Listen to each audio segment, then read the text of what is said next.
Hello and welcome to yet another edition of the Narrative Off the Cuff with Elite News and Darryl Blair.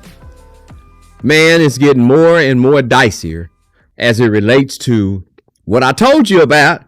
You know what I'm talking about. Yeah, you know what I'm talking about. I'm talking about Trump. I'm talking about how this is going to end up inevitably affecting you and your living, you and your existence. And when I say you, I'm talking about us. This looks like nothing other than a move by Trump to have a supreme white race. Now, this is not to blame all Caucasians, because I have some good friends who are just as affected and angered as you are. But I told you this was coming, and you knew this was coming, not because I told you, but because this was the message going forward all along. Project 2025 is up and running. And you're going to get not only left behind, you're going to get run over. And for those who don't get run over, you'll be fortunate enough to get moved out of the way. For those who are on government programs, man, I could not tell you the number of calls I received with people who went to pull down money off of their grants and their 501c3s that are associated with the government, and they couldn't get in. Mass panic went out. Some of those individuals are the very ones I talked to you about who were comfortable because they were getting theirs and they wasn't going to ruffle no feathers. Well, your feathers got to ruffle yourself because Trump went in. He's going in to cut out any and all. And he didn't take a good look at it, though, because there was Meals on Wheels, United Way, all of these Caucasian agencies that get funds. He was cutting them off, too, by virtue of trying to get the minorities. The DEI programs that he couldn't cut from the government, so he cuts from the government payroll as it relates to those entities who have consulting businesses as 501c3s and getting grants. You all better start looking closely at what's going on with you. I had a buddy of mine a long time ago who was a Republican told me, he said, Blair, y'all Democrats, they're more concerned with social programs while Republicans are concerned with the economics and corporations. You are seeing it firsthand. Now, if you don't have a corporation or a 501c3 and you got some government dependents, they're going to take that too. They're coming for it. Section 8, WIC, SNAP, AFDC, any one of them government programs, Medicaid, Medicare, they're going to try to pull it from you because they don't feel like you're deserving in the way that they feel that a lot of us and a lot of them are out there getting these programs and getting funding, and they're able-bodied. They're able to go to work. They're just going to throw you to the wolves. You won't get trained or anything like that. You had the opportunity to do that. They're going to pull you off the programs, and you got to go fend for yourself. So again, I'm going to tell you, watch the homeless rate go up, unfortunately, and watch the rate of hunger. There won't be enough food pantries to feed people. You are not paying attention. I happened to be at the swearing in or the investiture ceremony for Congresswoman Jasmine Crockett on the other night. And I spoke to one of our Dallas County Democratic Party leaders. And I said, hey, man, what are y'all going to do about messaging? And to my astonishment, this man had the unmitigated gall, the audacity to look at me and say, we don't work on messaging. Well, at what point do you start trying to rally a base? You rally the base from here. With the Republicans, everything trickles down. They pour it from the top and it goes down. They're wiping out all programs. They wiped out DEI in 2023. Now, I told you about DEI. Those are a bunch of alphabet-toting Negroes. They ought to have a box of soup, alphabets, because they didn't do anything. They didn't engage. They didn't want to ruffle no feathers. And so here they are. They out of jobs. They out of programming. And yet we still sending our kids to A&M, to Texas, Texas Tech, all these state schools, University of Oklahoma, University of Alabama, University of Florida. You can name it across the board. They don't have DEI. So if you're not athletically gifted or have the athletic prowess or some grand standard and grand achievements in academia, you're not getting in. And you're not getting in with academia. You got to find some money. Society has to wake up, starting right here on the very bottom, and work its way up. You got to start picking city council members who take on issues that are pertinent to your community, but more pertinent to your culture. My heart goes out to the Hispanics. They're on the run. They don't know whether to sign a new lease or pack up and go live under a tree until they get rounded up for the next deportation. He's coming unabashed, and everybody's buying in. At what point do we start getting vocal and speaking out? Senator Hakeem Jeffries made mention of the fact that, or as a congressman, Hakeem Jeffries in Washington made mention that we would fight. They're going to fight from the legislature, and then we will start fighting them in the streets. The beauty of this one is this is not the 1950s or 60s, but this is the 2020s. We are just equipped with guns and ammo as they are. There's more guns in America than there are human beings. And it's unfortunate that we have to think like that or even have to address that thought. But we're living in perilous times with a president like this, and you saw it coming, but you are some of the ones who are the very ones who are looking at this didn't get out to vote. And your one vote counted collectively. So I'm not trying to hear it. And then you want to have a voice, you want to complain? You want to get on the picket line? Stop the damn protesting. Protest him when it comes to buying goods from companies you know support him. Stop doing it. As best you can, stop supporting banks with individuals who are at the head that support him. You have to find your means of protest. In the 50s, what did they do? In the bus boycott in Selma. The economics made them come to the table. Economics makes people come to the table. This is a corporate society. And if you don't affect their pockets and their bottom line, then you're ineffective. When we start talking about politics here, I told you last week, go look at the collective financial reports from our elected officials and those who are running for office, and look at all the corporations that are making commitments and donations to their campaign. They have skins on the wall. They're stakeholders. They have a plan for that individual to execute for them. But you, as a civic-minded citizen, you simply go vote. You better start bringing your concerns to their office, calling in, visiting their office. Make this known. We are living in perilous economic times, perilous cultural times. At some point in time, we may be like in the Congo. Blacks against whites. Not all blacks stand with us and not all whites stand with them. But we better find a meeting ground where we're able to go and move our narrative forward.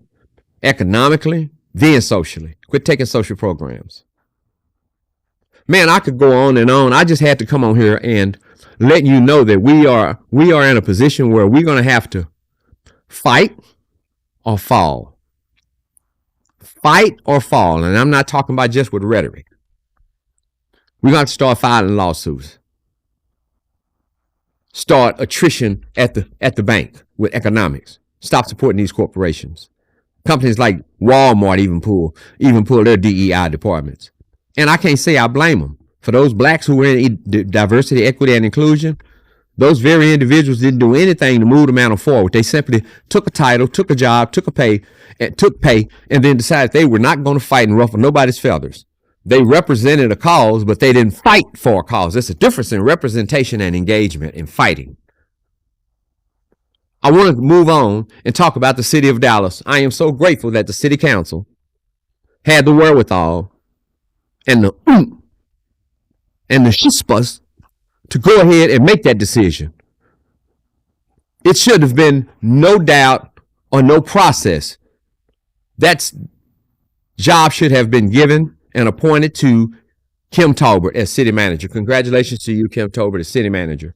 Now you have a responsibility to go and fix what you know to fix. As my father always said, when you know better, you do better. Fella, when you know better, you do better.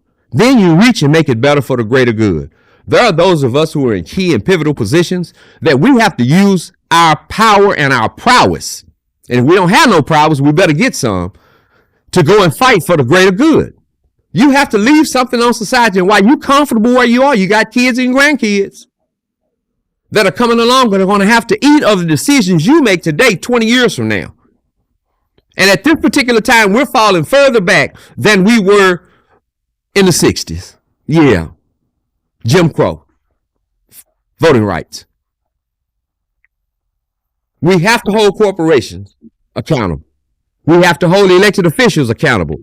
Quit electing these Negroes here in the city of Dallas. You start right here, then it goes up. Quit electing people just because you know their name. Know their body of work. Be able to exact from it. Be able to go and have something tangible.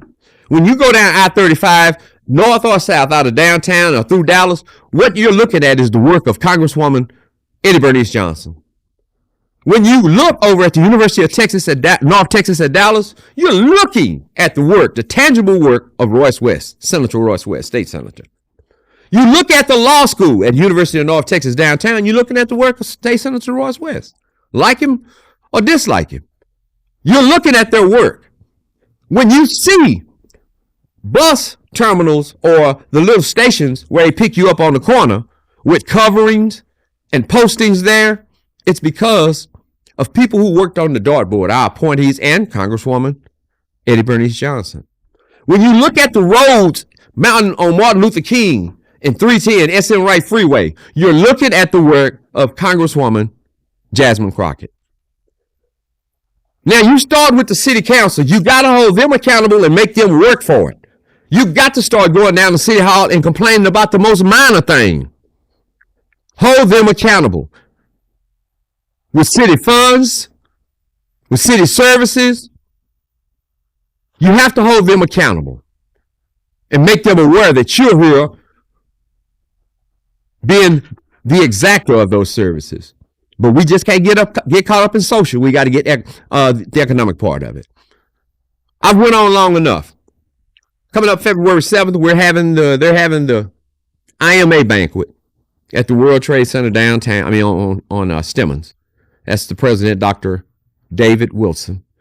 They're doing some great honoring, and one of the people they're honoring is my pastor, Reverend Joshua Pryor of New Birth Missionary Baptist Church. He's getting the Youth Minister Award. He turned around and get the same thing for the Elite News Awards tonight. But that takes place February 7th. On February 8th, we're having the NAACP banquet at the Sheraton downtown on Olive Street, 7 p.m., February 8th, where yours truly is being honored along with several others. I am grateful for the honors. I don't work for the honors. I work for the accomplishments of our community and our society. Yes. So that's the NAACP. Thank you over there, Dr. Sharon Middlebrooks. We're going to back up and go to February 3rd, this coming Monday, 2 p.m., Frederick Todd Middle School on Ledbetter, formerly Zumwalt Middle School. Right in the back, there is a big $5 million facility, and it is none other than the William Skinny Legs Blair baseball field. The ribbon cutting ceremony takes place at 2, and you're free to come out. There's no tickets needed. You can come out and celebrate in the festivities, as we have several individuals coming out from the Texas Rangers to Major League Baseball to the Dallas Stars hockey team, from Civic, people who are in politics and whatnot, in the business entities like the Hiawatha Williamsons. Williams from Williams Chicken. They're all coming out to celebrate the ribbon cutting for the William Skinny Legs Blair baseball field. Then we fast forward to the 21st of February at Statler downtown. That's Reverend Ron Bibbins, the People's Servant, with the Living Legends Award. And none other than yours truly is being honored there as well. I am so grateful. Myself and my sister, Deborah Blair Abram. That's 7 p.m., February 21st. That's a Saturday. Then we got to mosey on over to February 28th. It's the 50th anniversary of the Elite News Awards night. And we're celebrating some stellar individuals who you have no clue who they are, but you are existing on the very work that they do and what they pour in every day, economically, socially, educationally, legally, across the board. It's free. Carver Heights Missionary Baptist Church, 7 p.m., February 28th, the last Friday in February. Come on out there and celebrate with us, and we'll feed you. We're going to give you something to go and slide you on out the door. Absolutely.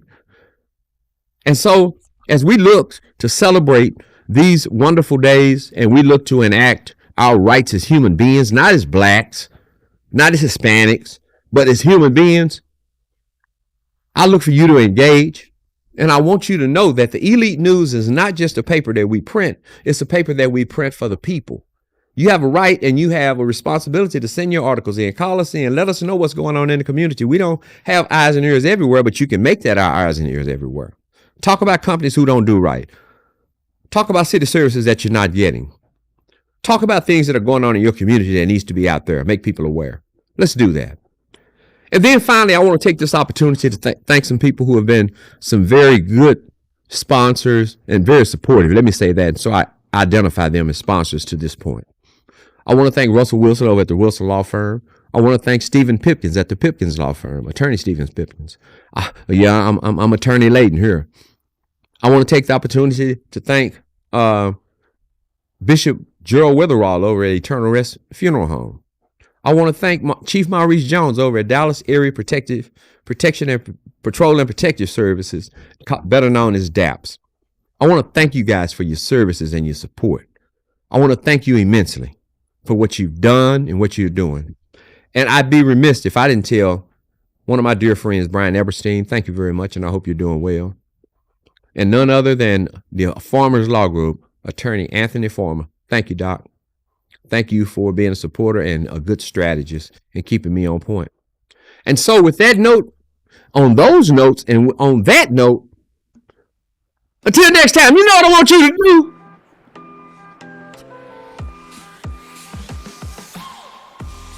Get it on your mind. God bless and God keep is my prayer.